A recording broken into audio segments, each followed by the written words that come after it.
So Proposition 15, tell me what you think. Can we maybe explain a little bit about it, and let's get into a conversation on it. Yeah, absolutely. So just realize as I share my thoughts on each of these propositions, just so you can understand, I'm a real estate person. I own a bunch of rental properties. All of my investments are in California. I've been doing it 20 years. So appreciate that my opinion is probably biased. Totally okay. But just, I share it with good intentions, but realize where the bias comes from. So first and foremost, Prop 15. Prop 15 kind of paints the vision of, hey, there are some people out there, usually corporations, that aren't paying their fair share in property taxes.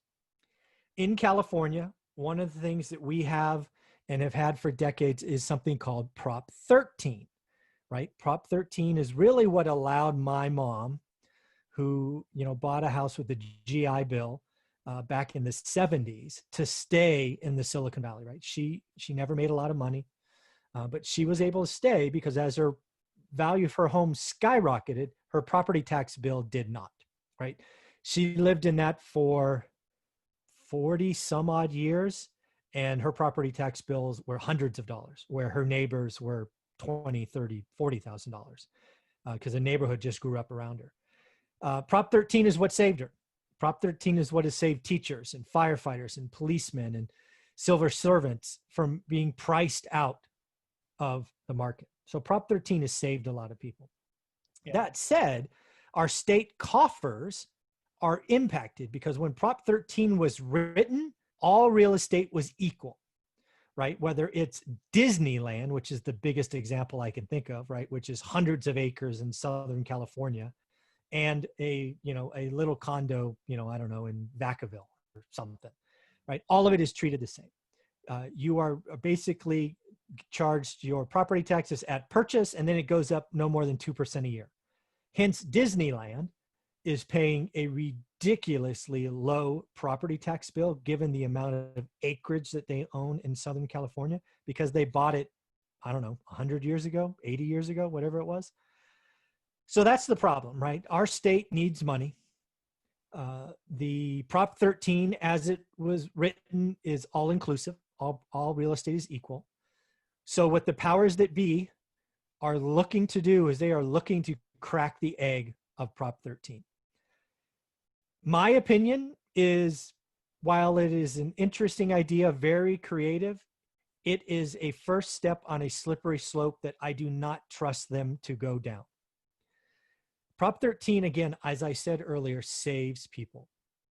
I believe if we allow our governor and the state legislature to break Prop 13, even under the guise of penalizing Disneyland, they will just keep taking. It will go from commercial and industrial. It will then go multifamily. It will then go second home. And ultimately, 4, 5, 6 years down the line, it will go single family. All because Prop 15 gave them the ability to crack the egg. I personally think it's like Humpty Dumpty. Once Humpty Dumpty falls, can't put him back together. Prop 13, all-inclusive, yes, there is some downside, but I think the upside is there. And I wish I trusted our state legislature not to do this. I just don't. They have gone through and not listened to us, the voters, before. And we'll talk about this with Prop 21. We had a proposition last year, I think it was Prop 10, that we voted against. And good old California leaders said, oh, we don't like your choice. Let's go create an assembly bill and approve it anyway. So no, I don't trust our leadership. They've proven, in my opinion, to be not trustworthy. I certainly understand why. Logically makes perfect sense. But I just don't trust them long term. I think they ultimately would hurt my mom, who, again, stayed on that house for 40 years. I would not have been able to grow up in the Silicon Valley if her property tax bill went up. And I think if they crack it with Prop 15, people like my mom will be eventually hurt. And it won't be this year, won't be next year. But once Prop 13 is cracked, they will keep coming, is my opinion. Yeah, I completely agree. And thank you for your comments and sharing. And I think it's important too that people understand that, like your mom, like your family, I have, obviously my aunt and uncle's family who've also owned properties for over 40 plus years, and that are, working class families who are able to get a piece of the American dream, Mm-hmm. whether that even be just buying, their own single family home or a residence, Mm-hmm. but also even maybe buying a handful of rental properties as a part of that American dream. And so, right, like your family from Silicon Valley, I mean, working class family, or were you guys Silicon Valley? Some people hear Silicon Valley, they think, billionaires and high tech. I mean, you guys are normal No, people, my right? parents graduated high school, served in the military, never went to a 4-year university, never made more than 50 grand a year. My mom was a stay-at-home mom till I was in high school. So no, we did not come from, I mean, anything. If our property tax bill would have gone up as fast as the values have gone up, we would have been out probably in the 80s, certainly in the early 90s. We just couldn't afford it. We would have lost the home. Yeah. And so too, I think also, let's talk about also, and I think it's important because I think from all sides, we have a lot of real estate investors who obviously watch your podcast, watch the things we do in Squad Up.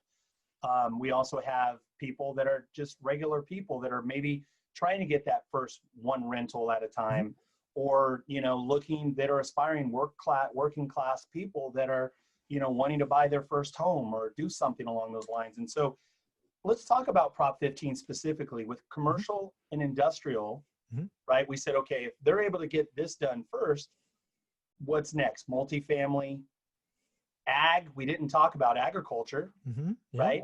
So think about, like, if they raise the taxes on Disneyland, if they raise the taxes on commercial and industrial real estate, is it really going to take away from the rich? Or what's the truth with where that extra tax money is going to come from? Well, the reality is anytime costs go up,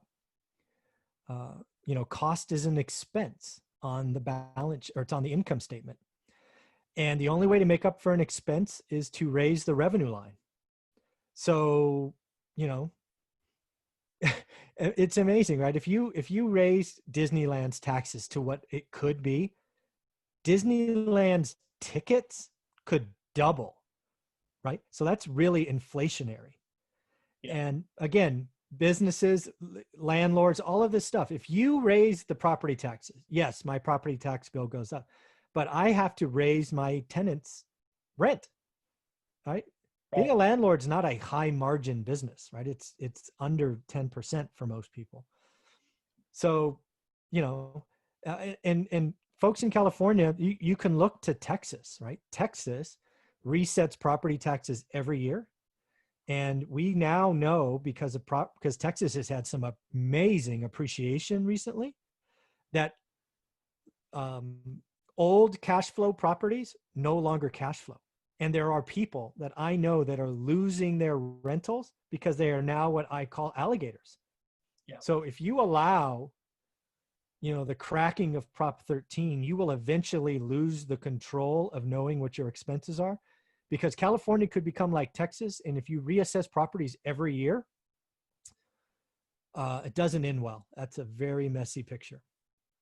Yeah, absolutely. Couldn't agree with you more. And it's interesting that, I mean, in the end, the additional expense of property taxes is going to be passed on to consumers. That just means your big box commercial, big, Best Buy, Targets, Walmart, any of these users are going to have to increase their pricing in order to cover that additional tax. Well, there's one other option. The other option is they leave. We lose small businesses. We lose big box stores, because there's only two options. You increase the expenses. There's three things. Companies could choose to take a margin hit.